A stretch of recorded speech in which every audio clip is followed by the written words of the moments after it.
Greetings, diners and other viewers. As you can see, this week we're back in the studio, okay?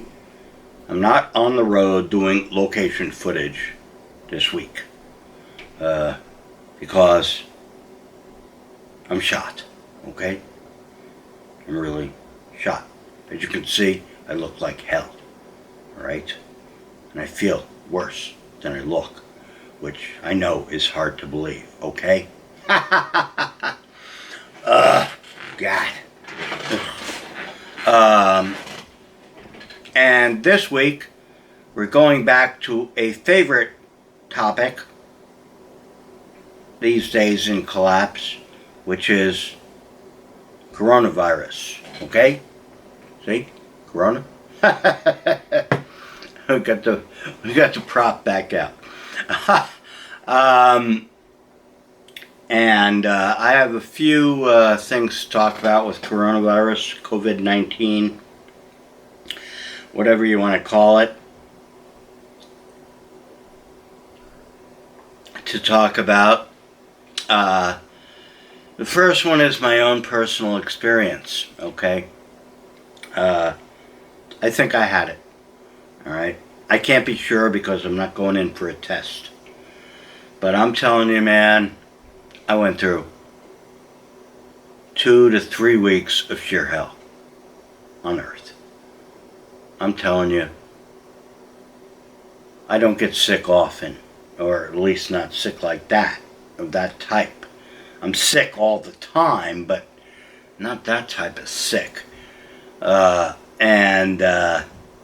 Man, every fucking metabolic system was fucked up, and I had every symptom of COVID-19. Every last one of them. But I don't know, okay? You know, maybe I was just sicker than usual, okay? Which is possible too. Because I can be pretty sick, alright? I've gone through some really bad ones. But this was different. Different. And I got through it, okay? I prayed for God to take me, but He didn't. And, man, I don't know how I managed to get through that one. I don't even want to think about it or remember it. 4 days of pure hell, about 2 weeks of moderate hell, and then about another week on either side of, you know, just, it was bad. But I'm okay now, alright? Sort of okay. I look like shit, but I'm sort of okay. I can hardly get out of the fucking bed right now. I'm so weak.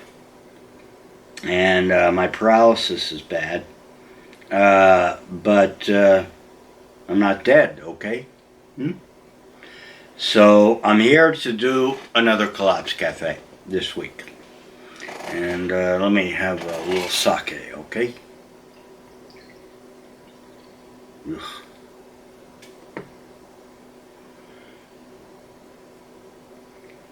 Now, the other coronavirus topic that I want to cover this week is education, because that's in the news. Our idiot-in-chief, POTUS Donald Dietrich Trumpovetsky, is pushing to have all the schools reopened in the fall semester, okay? Despite the fact that all the states that reopened, well, maybe not all of them, but most of them, they all saw a spike up in cases. Now, if you send the kids back to school, what do you think's going to happen? in the fall. Bigger spike up, and this time it'll be the kids, okay? So do you really want to send your kid to school with this shit going on? Oh, I'll put a mask on the kid. The mask does not protect the person wearing it very much. It protects others from your ejecta that comes out of your mouth and nose when you cough or sneeze and so forth. Alright? So, you send your kid back to school and they're not gloved up either.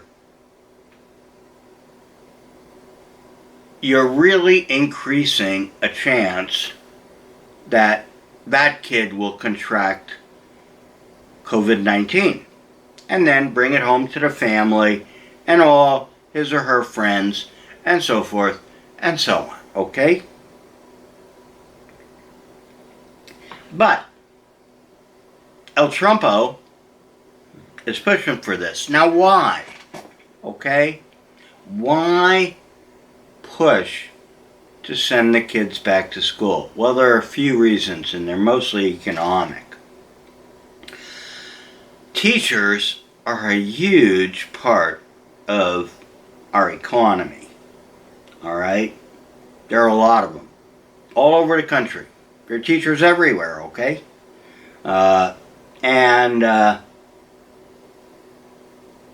If they don't open the schools, then all those teachers are essentially unemployed. Alright? Now, are the school districts going to pay them while they are sitting at home doing essentially nothing? Somehow I doubt it. And you know, what do you do with them? If you put them on the unemployment lines, then the state has to pay them out of the unemployment funds, which they got to be running short on, okay? I'm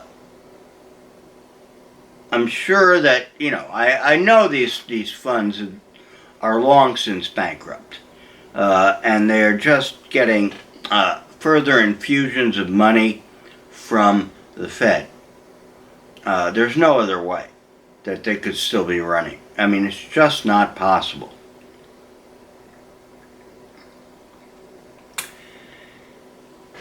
And then the other part of the economic problem is that when the kids are not in school, the parents have to be at home to take care of them and watch them.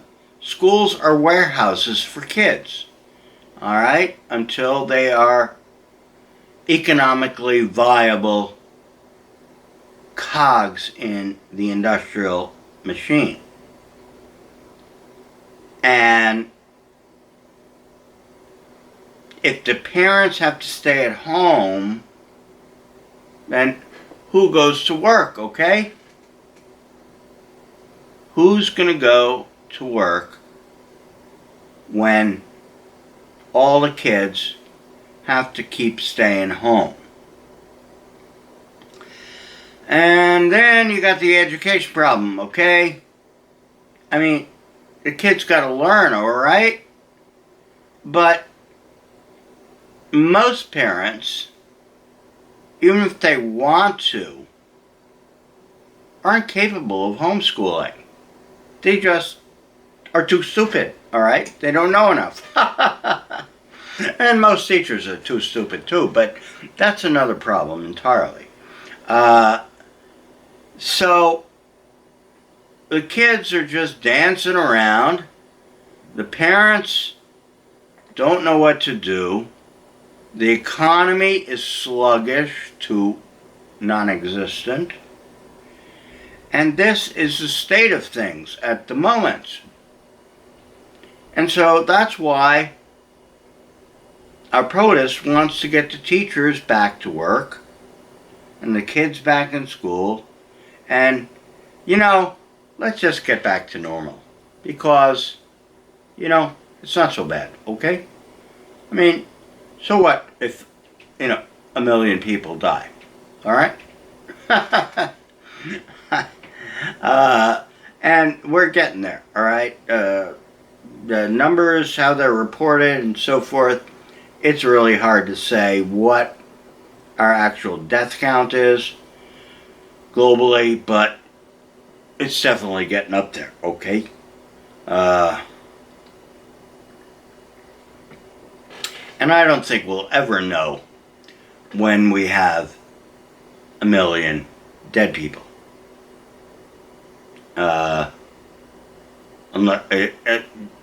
Although we may already have 1 million. Who knows? And how is our society going to continue with this going on? It's very difficult to say how that's going to happen. I don't know. Anyhow, my title for this week's blog, which I don't know how long it's going to be because I still got to write it, is Jewish Penicillin. which is better known as matzo ball soup, or it's a, form of chicken soup. And it's what every Jewish grandmother feeds their kid when the kid is sick. And this week, I did soup week inside the diner. I made a whole bunch of different soups. And I got taught how to teach or how to make chicken soup when I was a kid by a Jewish grandma who was down the street. And I've changed the recipe over the years in one way or the other. I make really nice fluffy matzo balls now, okay? And I won't tell you how I do it.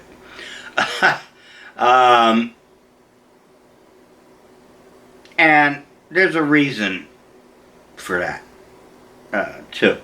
Which is that chicken soup, chicken stock in particular, has tons of good stuff in it, vitamins and so forth. Very easy to digest, even when you're really sick, and I've been there.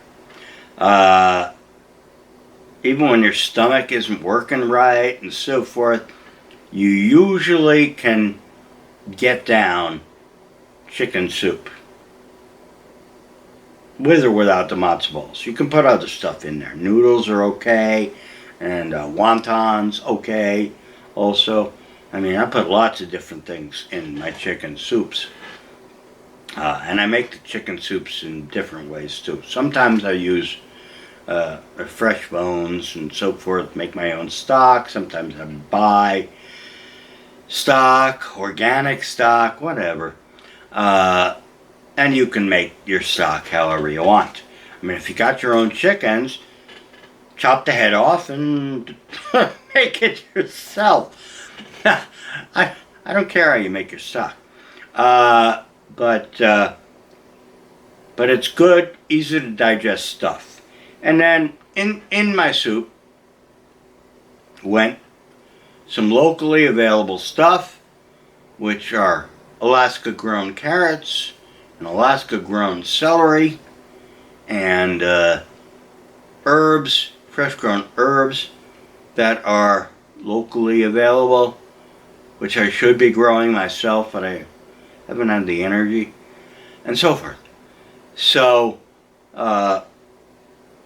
it's great stuff. And then the other ingredient that's in there is garlic. All right? I cannot emphasize the benefits of eating garlic enough. You can't put too much garlic in a meal, and you can't eat too much garlic in in a day. And I have been consuming garlic at an incredible pace. Fortunately, nobody's around me. I practice social distancing, so nobody cares, okay? About my breath. But I attribute, if I did have COVID, which I don't know if I did, I attribute my recovery to chicken soup, garlic, and also fresh lemons and limes, which have a lot of vitamin C in them, okay? And I use those in my vodka drinks, which I drink neat now, just on ice. I don't put in any mixers. So that's my recipe for staying healthy. Also smoke a lot of cigarettes, because nothing could live inside my lungs for very long. I don't know how I lived there this long with the shit I have done to my lungs. So why would a COVID virus want to be in there? All right? This is not a good location. All right. Disclaimer. Do not take any of this advice as official medical advice. It is all done tongue in cheek. All right? I don't know if I had COVID. Maybe I didn't. Who knows? I hope you don't get it. Whatever I had, I hope you don't get it. But anyhow, that's all to do. This time, until next time. Here on the Collapse Cafe of the Doomstead Diner. Hasta la coronavirus.